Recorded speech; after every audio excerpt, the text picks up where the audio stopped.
Assalamualaikum warahmatullahi wabarakatuh. Apa kabar sobat Sobter semuanya? Semoga kalian semua dalam keadaan sehat jasmani dan rohani, tidak kekurangan satu apapun.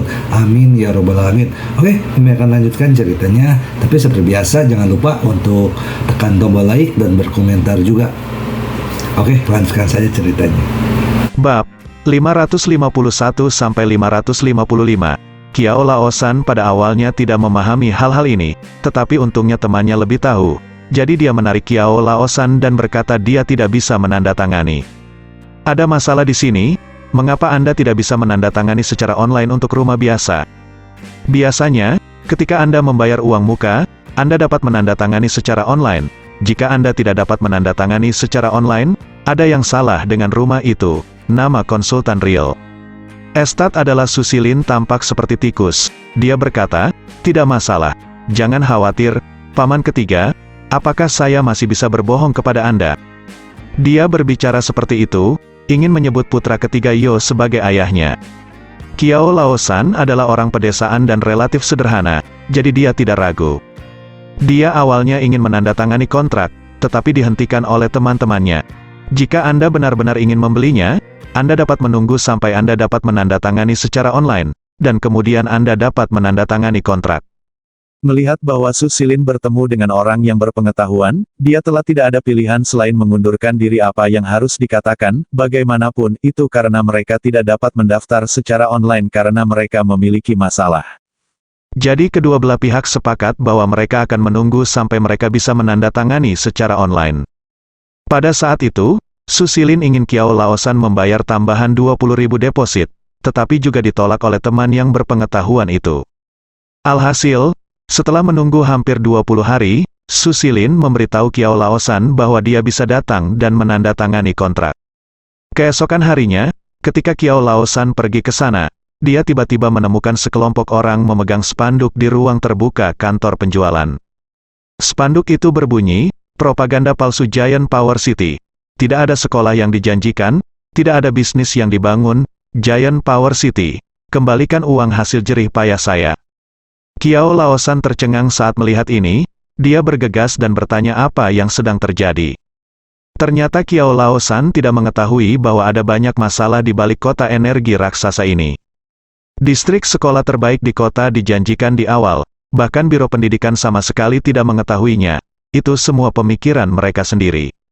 Apalagi bisnis yang mereka janjikan tidak punya uang sama sekali untuk dibangun. Tidak hanya bangunan komersial, bahkan lokasi pembangunan perumahan pun kini ditangguhkan karena menunggak gaji buruh migran. Ini tidak buruk, Kiao Laosan kemudian bertanya kepada konsultan real estate Susilin. Susilin juga berkata dengan berani, paman ketiga, jangan khawatir, aku masih bisa membohongimu. Kiao Laosan berkata, bukankah kamu mengatakan itu saat itu? Kamu memiliki kampus terbaik di kota, Susilin berkata. Tiga paman. Anda salah ingat, yang saya katakan adalah kami berencana untuk memperkenalkan kampus terbaik, tentu saja. Biro pendidikan belum menyetujuinya. Tapi jangan khawatir, cepat atau lambat ini akan disetujui, betapapun bodohnya, dia tahu bahwa Susilin adalah aku asal-asalan. Di matanya, Susilin ini adalah pembohong besar yang penuh kebohongan. Bagaimana dengan bangunan komersial? Ada juga lokasi konstruksi, mengapa semuanya ditutup? Tepat ketika dia berbicara, seorang pemilik yang membela haknya berlari ke arah Kiao Laosan dan berkata, saudaraku, kamu masih percaya dengan apa yang dia katakan, dan mereka akan menyemprotkan kotoran ke seluruh mulut mereka. Yaitu, mengapa mereka tidak membangun bisnis sekarang? Karena mereka kekurangan uang di sini, jadi bisnis tidak mungkin. Sekarang hampir 5.000 yuan lebih murah per meter persegi daripada sebulan yang lalu. $1. Sekarang Ju Energy City menjual rumah dengan sangat murah, hanya ingin mendapatkan kembali dananya, lalu kabur. Para pembela hak itu mengeluh dengan marah. Apa? Kiao Laosan tercengang ketika mendengarnya. Dia memesan rumah itu sebulan yang lalu. Jika Anda menghitungnya seperti ini, rumah itu telah kehilangan 100.000 yuan sekarang. Kalian membuat propaganda palsu, lihat. Mendengar ini, Kiao Laosan berani membeli lagi. Meskipun hanya 10.000 yuan yang dibayarkan, itu bukanlah jumlah yang kecil untuk orang pedesaan seperti Kiao Laosan. Kiao Laosan berkata kepada Susilin, kembalikan uang itu kepadaku. Susilin segera mengubah wajahnya dan berkata, "Tidak mungkin. Kamu telah menandatangani kontrak, ini adalah deposit, dan tidak mungkin untuk mengembalikan uang."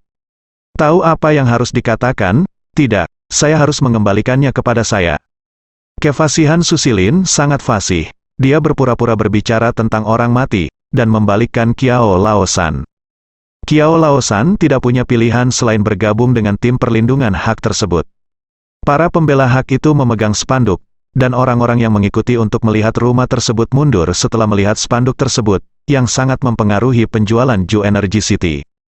Segera, Wan Wuliang, Direktur Ju Energy City, keluar dengan beberapa penjaga keamanan di belakangnya. Dia berjalan ke kerumunan, memerintah dan mengutuk, "Kalian meletakkan spanduk untuk saya, kerumunan. Tidak boleh mendengarkannya, orang-orang ini telah membayar ratusan ribu untuk membeli rumah, dan sekarang mereka tahu bahwa mereka telah ditipu, tentu saja emosi sedang tinggi. Kenapa dibiarkan? Kalimat mana yang salah? Kenapa kamu berani melakukannya dan tidak berani mengakuinya? Banyak, kami butuh penjelasan." Wan Wuliang menunjuk ke orang yang berbicara. Dengan tatapan ganas, "Apa yang ingin kamu katakan?" "Ini pasar sekarang," dia berkata. Dia memanggil penjaga keamanan, naik dan sobek spanduk untuk saya. Beberapa satpam melangkah maju, namun, dia diintimidasi oleh para aktivis yang bersemangat itu. "Biarkan aku melihat siapa yang berani bergerak. Mari kita lihat siapa yang berani melakukannya." Satpamnya juga agak takut, lagi pula, pemiliknya banyak, dan mereka tidak berani berbuat apa-apa. "Kamu berani lancang di sini, berbicara." Wan Wuliang bahkan memanggil departemen terkait di atas. Segera, dua orang berseragam muncul, jelas ada kolusi antara pengembang dan mereka. Setelah orang berseragam datang, mereka berkata kepada pemilik properti membela mereka, "Hak, Anda melanggar hukum sekarang, sudahkah Anda melaporkan ke departemen terkait dengan spanduk? Ini akan menjadi aktivitas ilegal tanpa kalian. Kami mengejar hak dan kepentingan kami yang sah.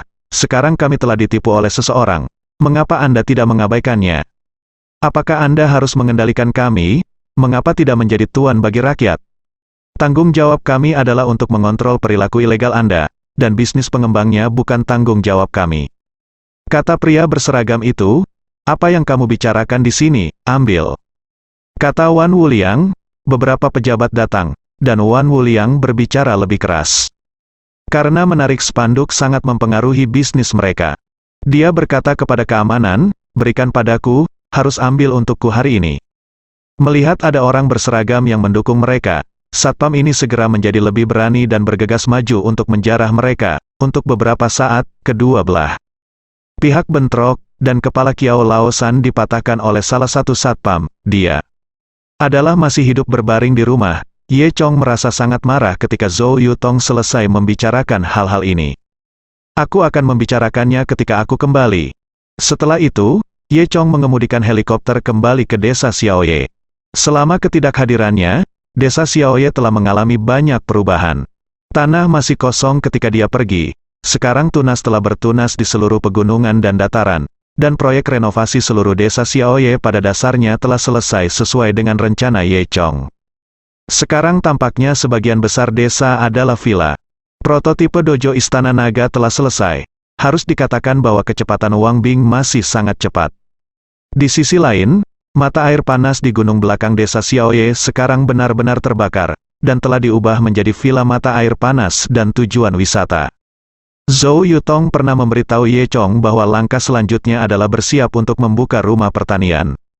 Ketika Ye Chong kembali, Zhou Yutong dan Lin Wan sedang menunggu di desa. Dia berjalan ke kantor departemen desa dengan senyum di wajahnya.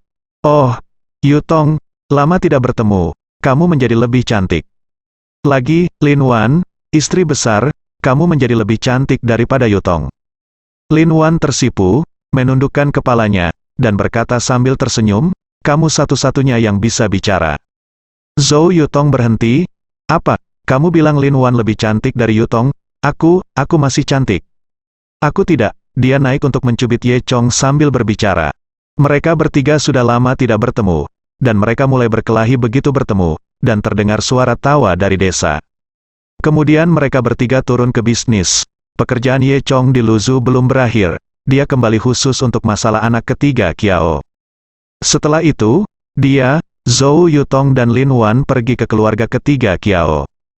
Villa keluarga Qiao Laosan juga telah diperbaiki, berupa bangunan kecil berlantai 2 berbentuk trapesium dengan kiri tinggi dan kanan rendah. Ini juga merupakan bagian dari Dragon Palace Dojo. Tentu saja, ada alasan baginya untuk berkultivasi seperti ini. Ketika Ye Chong dan yang lainnya masuk, menantu perempuan ketiga Qiao sedang mencuci pakaian di halaman dengan ekspresi muram. Qiao Fat berjongkok di sampingnya, dan suasana hati seluruh keluarga Qiao sepertinya tidak sedang tinggi. Dan ketika Ye Chong muncul, menantu perempuan ketiga Qiao menangis. "Oh, kepala desa, kamu kembali, dan kamu harus memutuskan untuk anak ketiga kita." Melihat ibunya menangis, Qiao Fatih He juga menangis di sampingnya. Ye Chong dengan cepat menghiburnya, "Bibi, jangan khawatir, serahkan masalah ini padaku, paman ketiga pasti akan diperlakukan dengan adil." Lin Wan juga menghibur Fatih Qiao. Dia memeluk Qiao Fater, menyeka air mata Qiao Fater, dan berkata, "Gendut, kami tidak menangis, kami laki-laki, kan?" Pria tidak menangis. Qiao Fater terus menangis sambil mengangguk. Lin Wan mengeluarkan permen dari sakunya, membukanya dan memasukkannya ke mulut Qiao Fater. Fatih Qiao segera menutup mulutnya, lalu menyeka air matanya. Sambil menyeka air mata di wajahnya, dia berkata, "Manis sekali." Setelah itu, beberapa orang memasuki ruangan, meski dari luar terlihat seperti villa. Semua orang masih terbiasa tinggal di kang.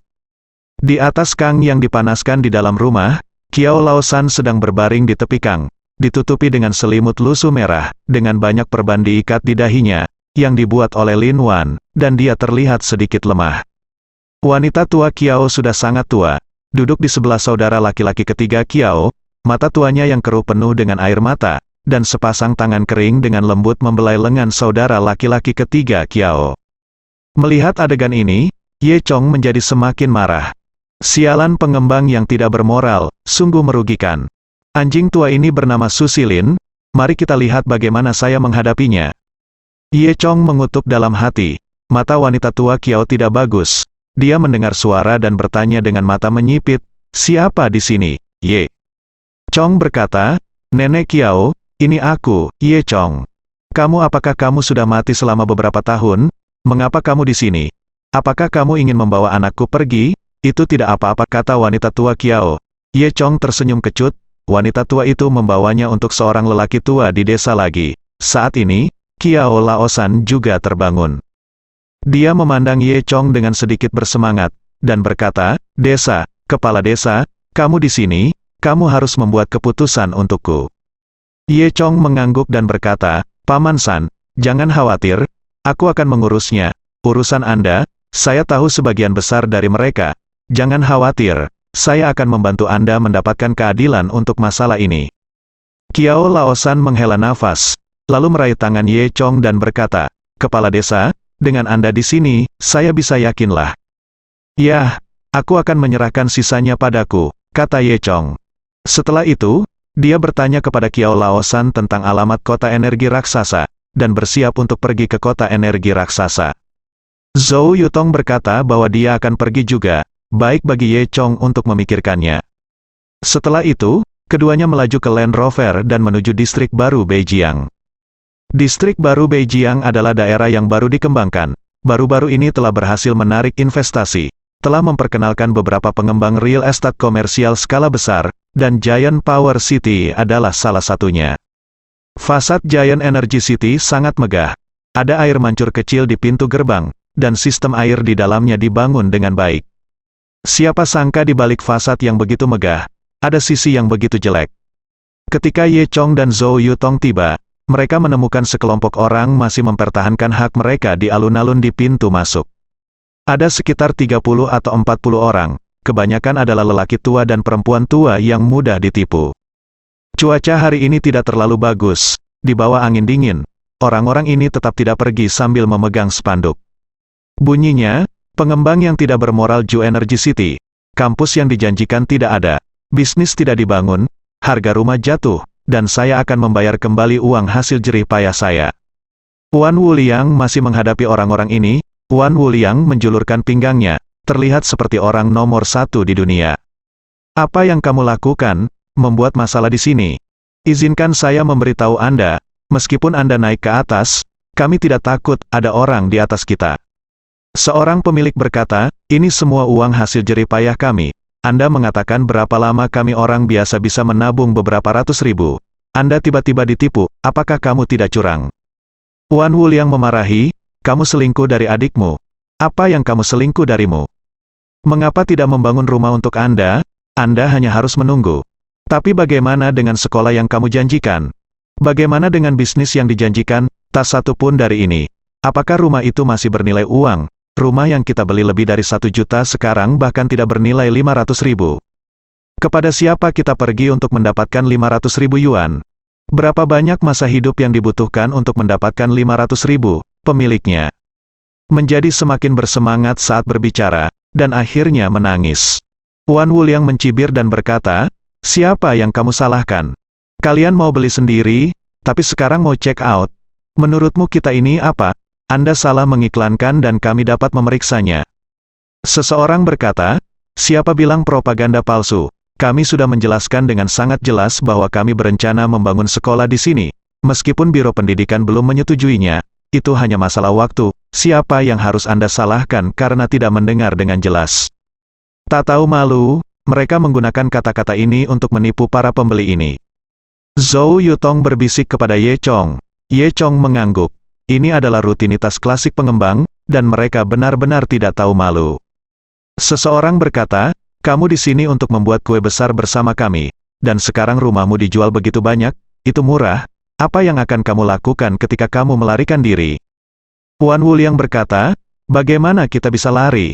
Seseorang berkata, tapi, hargamu sangat murah sekarang. Bukankah sudah jelas kamu menipu orang?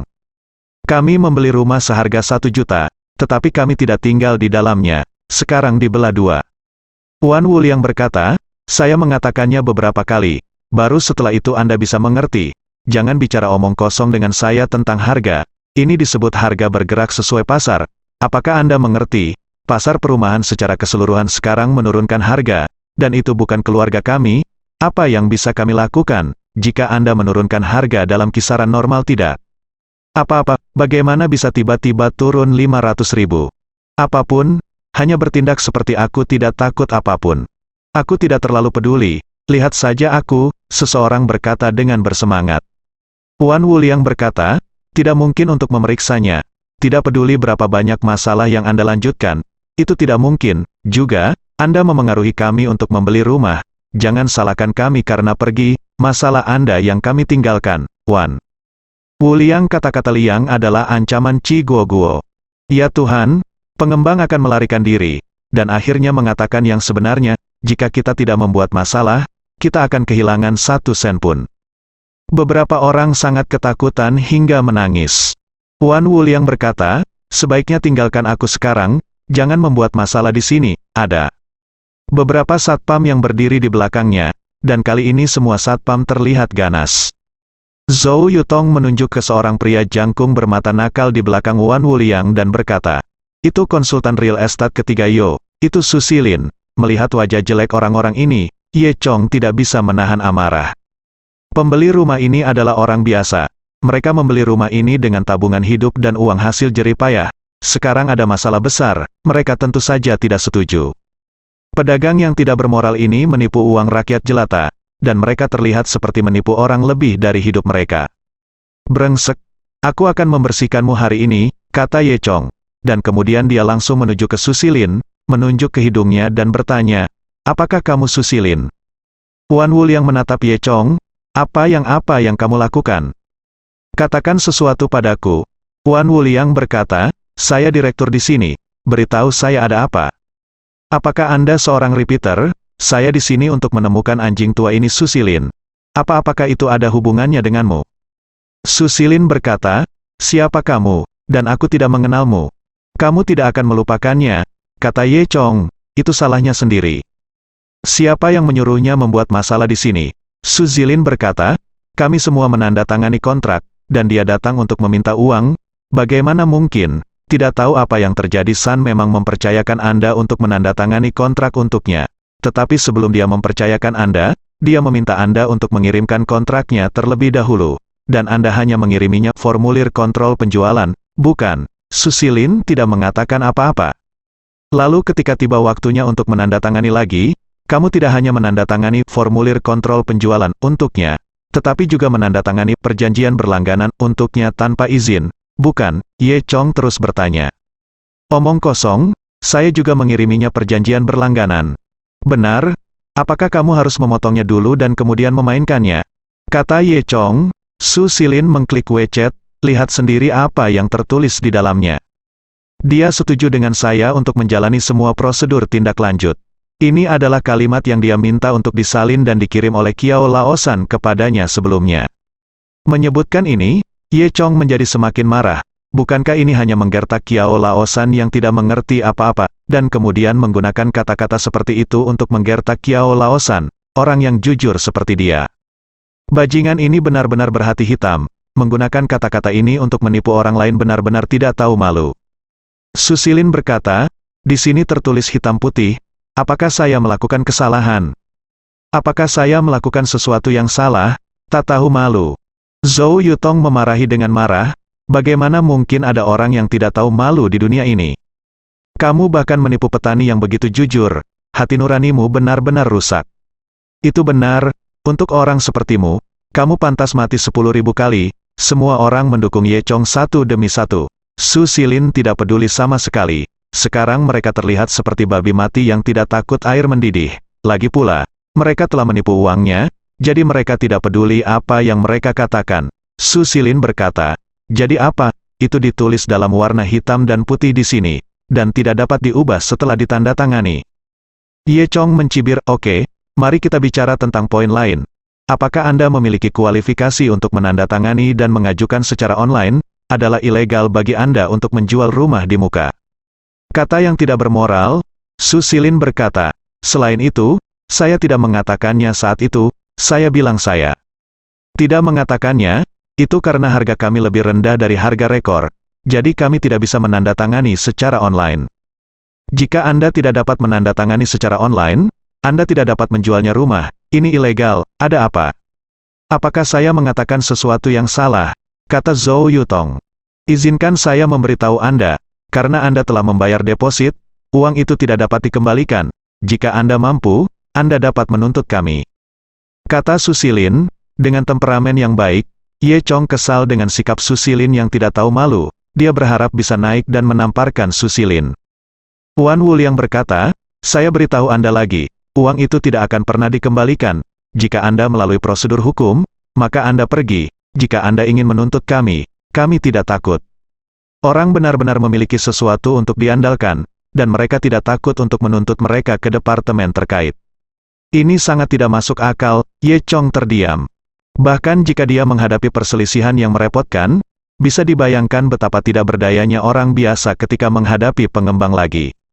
Wan Wuliang melanjutkan, kalian, berhenti main-main, jika Anda masih menginginkan rumah, cepat turunkan spanduknya dan jangan repot-repot, Anda menarik spanduk seperti ini dan memengaruhi bisnis saya, Anda tahu.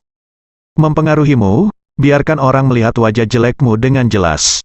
Kata seseorang. Wan Wuliang menjadi marah, dan berkata, keamanan, biarkan saya melakukannya, saya akan bertanggung jawab atas kecelakaan apapun. Penjaga keamanan ini semuanya baru dipekerjakan oleh Wan Wuliang, dan mereka semua adalah orang kelas 2 di masyarakat. Mereka tidak penakut seperti kelompok penjaga keamanan sebelumnya, mereka akan menyerang begitu mereka muncul.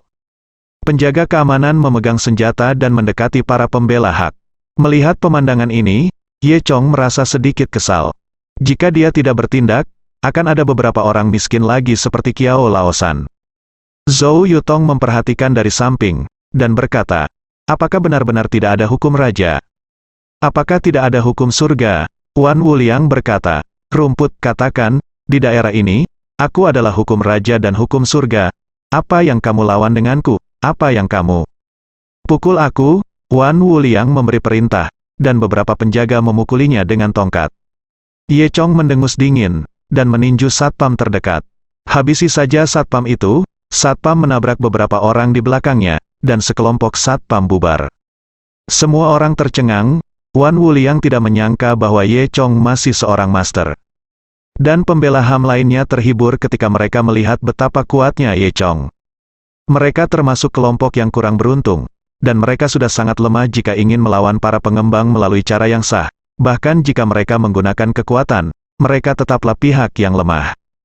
Jadi saya hanya bisa mengungkapkan keinginan saya dengan cara yang paling tidak berdaya ini.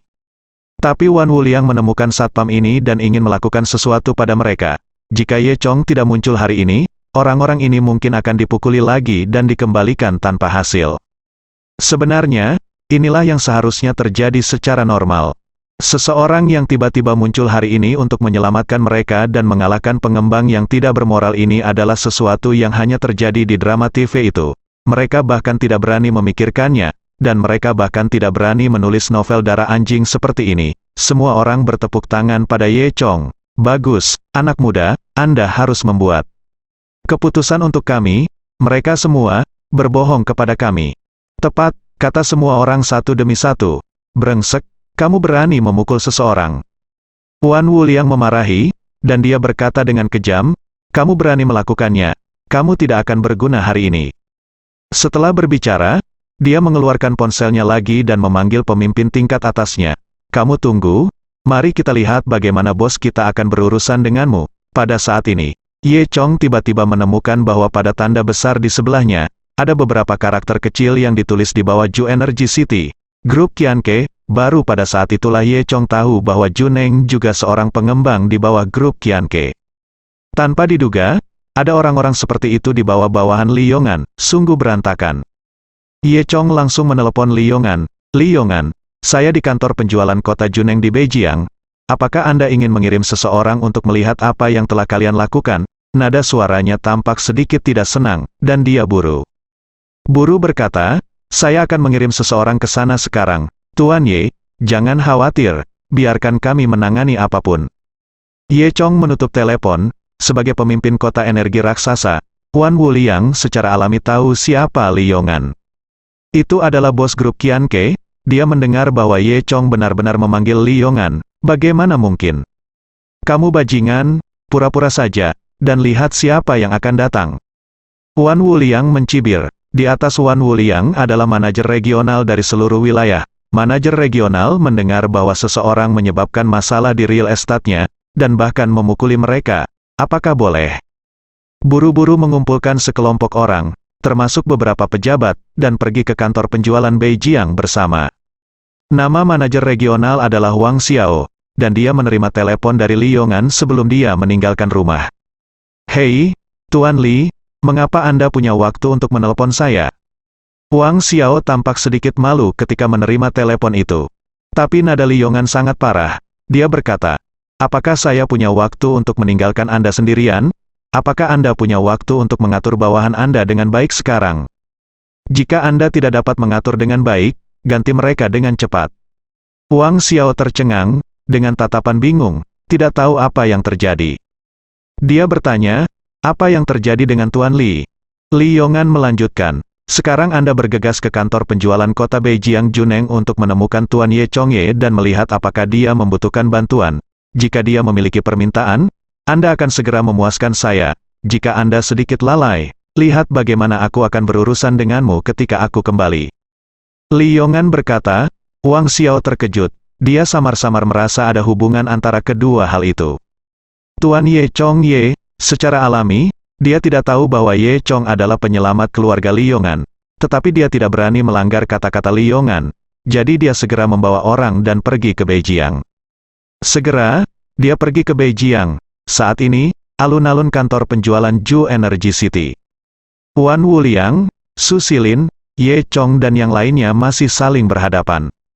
Zhou Yutong sibuk menghibur para pemilik rumah yang menangis karena kegirangan.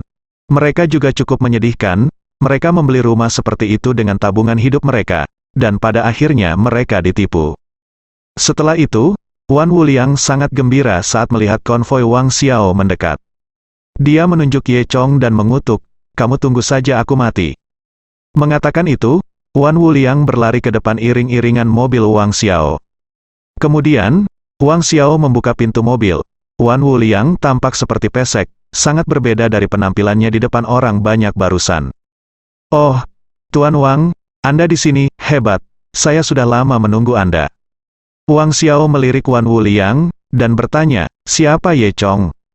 Siapa, Ye Chong? Wan Wuliang tertegun sejenak, aku tidak tahu, apa yang dia lakukan? Bukankah itu staf kita? Orang-orang di belakangnya juga menggelengkan kepala, tidak tahu siapa Ye Chong ini. Pada saat ini, Su Xilin di sebelahnya sedikit tercengang, dan dia berkata dengan panik, baru saja, sepertinya aku mendengar wanita itu memanggil pria itu Ye Chong. Dia menunjuk ke arah Ye Chong dan berkata. Mendengar hal tersebut, Wan Wuliang juga tercengang. Tapi Wang Xiao mengabaikan Wan Wuliang dan yang lainnya, dan langsung berjalan ke sisi Ye Chong. Dia bertanya, apakah Anda Tuan Ye Chong Ye? Ye Chong mengangguk dengan dingin. Wang Xiao dengan cepat berkata, Tuan Ye, mengapa Anda berdiri di sini? Silakan masuk dengan cepat. Jika ada tempat di mana keramahannya tidak baik, beritahu saya dan saya akan membersihkannya. Ye Chong mendengus dingin. Kamu benar-benar harus membersihkan. Wan Wuliang dan Su Xilin tercengang saat melihat Wang Xiao dengan hormat menghadap Ye Chong, tidak tahu apa yang terjadi. Dan para pembela HAM itu juga tercengang saat melihat pemandangan ini. Wang Xiao ini terlihat sangat kuat, bahkan Wan Wuliang takut padanya, dan penampilannya tampaknya sangat menghormati pemuda ini. Baru kemudian semua orang menyadari bahwa mereka benar-benar bertemu dengan seorang bangsawan hari ini. Tuan Ye, apa yang terjadi? Katakan padaku. Setelah itu, Ye Chong memberitahu seluk-beluk putra ketiga Kiao, dan kebetulan, dia juga berbicara tentang pembela hak. Setelah mendengar ini, Wang Xiao merasa malu dan berkata kepada Ye Chong, Tuan Ye, saya benar-benar minta maaf, saya tidak mengharapkan orang yang tidak tahu malu di bawah komando saya. Dia memanggil Su Xilin, mengapa kamu tidak menunjukkan wajahmu untuk melakukan hal yang tidak tahu malu seperti itu? Su Xilin berdalih, aku, saudara ketiga Kiao telah memberiku persetujuan dan mengizinkanku untuk menandatangani kontrak tindak lanjut, yang tertulis di hitam dan putih. Betapa tak tahu malu, Wang Xiao juga memiliki temperamen yang keras, jadi dia menamparkan wajah Su Xilin, meninggalkan 5 sidik jari di wajahnya. Wang Xiao berkata, kamu di sini untuk menggunakan metode ini untuk menipu orang-orang bodoh.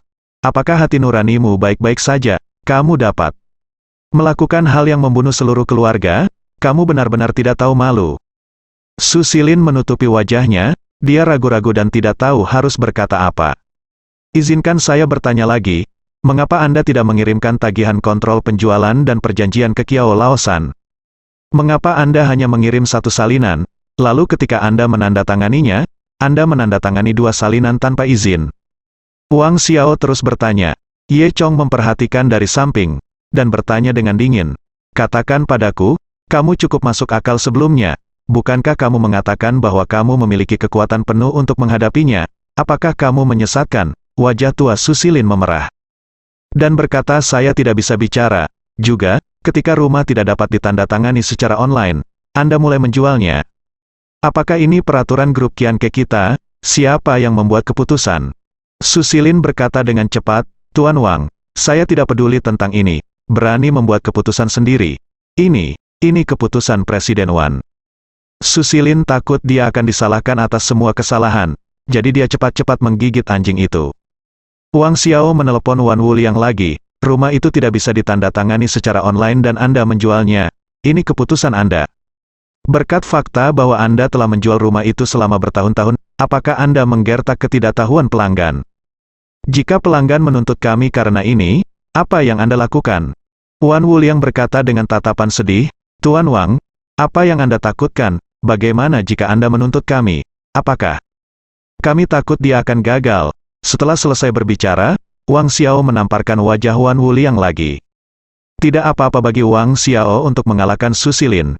Pria kecil seperti itu, dia bahkan berani mengalahkan pemimpin tingkat menengah Wan Wuliang, dan para pembela hak itu tidak menyangka. Faktanya, alasan mengapa Wang Xiao berani begitu mendominasi adalah karena dia memiliki banyak kekuatan dari dunia bawah tanah di bawah tangannya, jika tidak, mustahil untuk mengadakan adegan itu. Wang Xiao ini bukanlah orang biasa yang bisa menjadi manajer distrik real estate. Jadi meski Wan Wuliang dipukuli, dia tidak berani berkata apa-apa. Wang Xiao berkata, sial, kamu bisa melakukan apapun yang kamu mau hanya karena kita memiliki hubungan di kelas atas. Ingat, kamu adalah seorang pengusaha sekarang, bukan perampok. Ketika semua orang melihat Wan Wuliang dipukuli, Wang Xiao berbicara dengan sangat tegas, jadi mereka semua bertepuk tangan. Mereka tahu bahwa Wang Xiao ini adalah orang yang benar-benar bertanggung jawab dan dapat membuat keputusan untuk mereka. Wan Wuliang, Su Xilin, kalian berdua bajingan, mulai hari ini kalian tidak perlu bekerja di sini. Reputasi kota energi raksasa kita telah dirusak oleh kalian. Membiarkan kalian mengambil alih real estate di kota energi raksasa benar-benar sebuah salah. Lihat aku bagaimana aku akan berurusan denganmu ketika aku kembali. Mendengar ini, Su Xilin ketakutan. Dia tahu latar belakang Wang Xiao di dunia bawah tanah. Dia sangat ketakutan sehingga dia berlutut dengan plop. Oh, Tuan Wang, maaf, saya tahu saya salah. Saya tahu saya salah, tolong jangan perlakukan saya seperti ini. Wang Xiao berteriak lagi, apa-apaan? Hal-hal yang tidak sebagus babi dan anjing melakukan hal seperti itu untuk bonus 3.000 yuan. Anda dapat membayar biaya pengobatan orang lain, Su Xilin. Berkata dengan wajah pahit, saya sudah menghabiskan uang ini. Saya membeli kalung untuk pacar saya. Sebenarnya, pacar Su Xilin bekerja di Sunflower Medicine. Dan berita itu menyebar ke Sunflower Medicine dengan sangat cepat. Setelah mendengar berita itu, pacarnya sangat malu dan ingin mencari sebidang tanah untuk dimasuki. Kemudian, dia dengan cepat memutuskan hubungan dengan Su Xilin dan membuang kalung itu. Kemudian, Wan Wuliang dan Su Xilin dibawa kembali ke markas oleh Wang Xiao. Meskipun Wang Xiao tidak dapat menangani mereka secara resmi, dia dapat menggunakan kekuatan bawah tanahnya untuk menangani mereka. Agaknya mereka akan berakhir dengan buruk. Belakangan, Wang Xiao membayar Kiao Laosan 10.000 yuan dan memberikan tambahan 5.000 yuan sebagai biaya pengobatan. Tuan Ye, apakah menurut Anda ini baik-baik saja? Wang Xiao bertanya. Ye Chong mengangguk, tetapi tidak mengatakan apa-apa.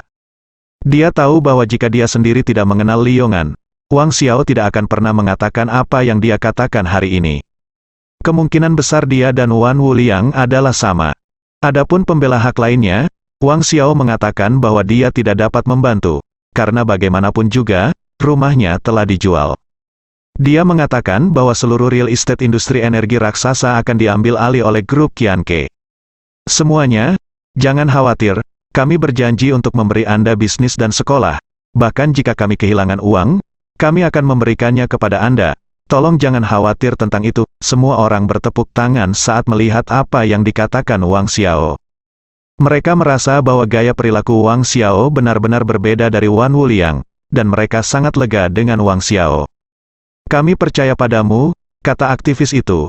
Dengan cara ini, badai telah berakhir. Mereka yang membuat masalah mengatakan bahwa mereka bertemu dengan orang yang mulia hari ini, jika bukan karena pemuda Ye Chong itu, mereka mungkin tidak memiliki harapan untuk mempertahankan hak mereka. Mereka merasa seperti sedang bermimpi, dan mereka tidak menyangka akan muncul orang yang mulia untuk menyelamatkan mereka. Plot indah semacam ini biasanya hanya muncul di drama TV atau novel. Dalam situasi nyata, pembela hak asasi adalah kelompok yang rentan, jadi bagaimana mungkin ada yang peduli dengan mereka? Pada akhirnya, tidak ada yang bisa dia lakukan terhadap para pengembang. Para pengembang mendapatkan uang, dan mereka hanya bisa menahannya dalam diam, menggertakkan gigi dan menelannya di perut mereka. Plot semacam inilah yang berani ditulis dalam novel Darah Anjing.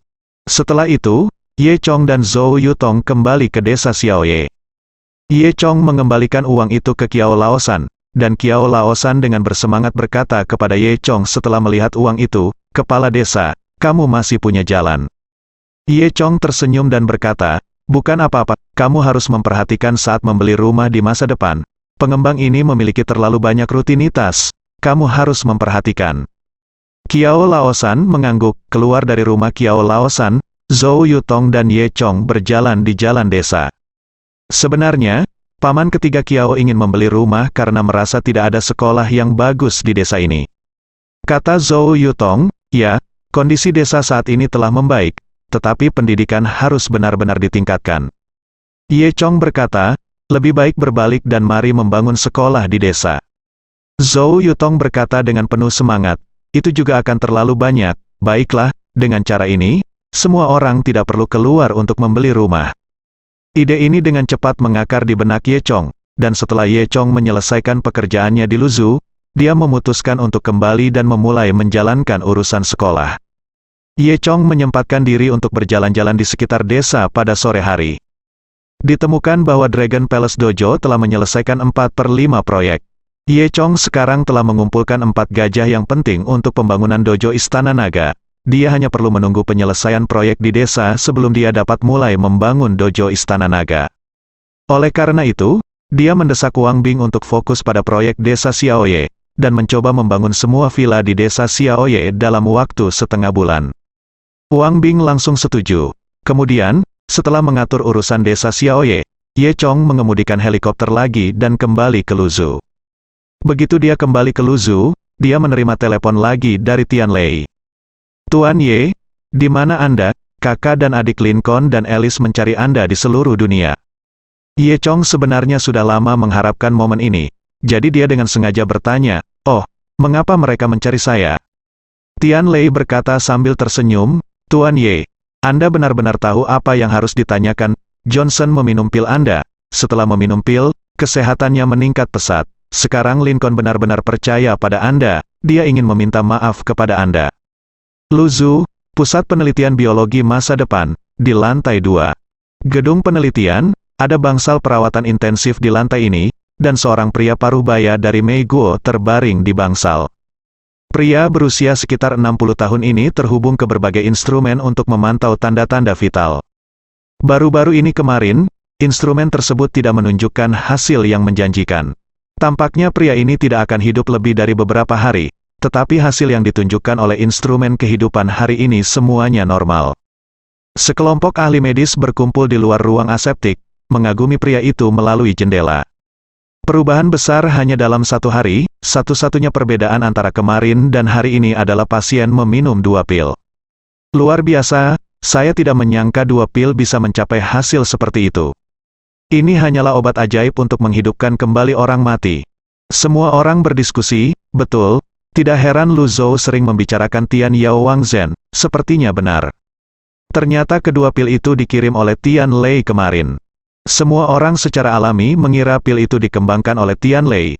Setelah mendapat kabar tadi pagi, Lincoln dan Alice juga datang ke sini. Melihat ayah mereka banyak membaik, mereka segera bertanya kepada staf medis apa yang terjadi dan bagaimana mereka melakukannya. Ya Tuhan, luar biasa, aku tidak menyangka keterampilan medis Huaxia benar-benar menyembuhkan ayahku. Alice dapat berbicara sedikit bahasa Mandarin, tetapi pengucapannya tidak standar. Lincoln buru-buru bertanya kepada staf, apa yang terjadi di sini? Siapa itu? Siapa yang menyembuhkan ayah saya? Saya ingin berterima kasih banyak padanya. Kemudian semua orang berkata, Profesor Tian Lei Tian mengirim 2 pil setelah minum pil. Wilson telah meningkat pesat. Cepat dan minta Profesor Tian untuk datang, kata Lincoln, bersambung.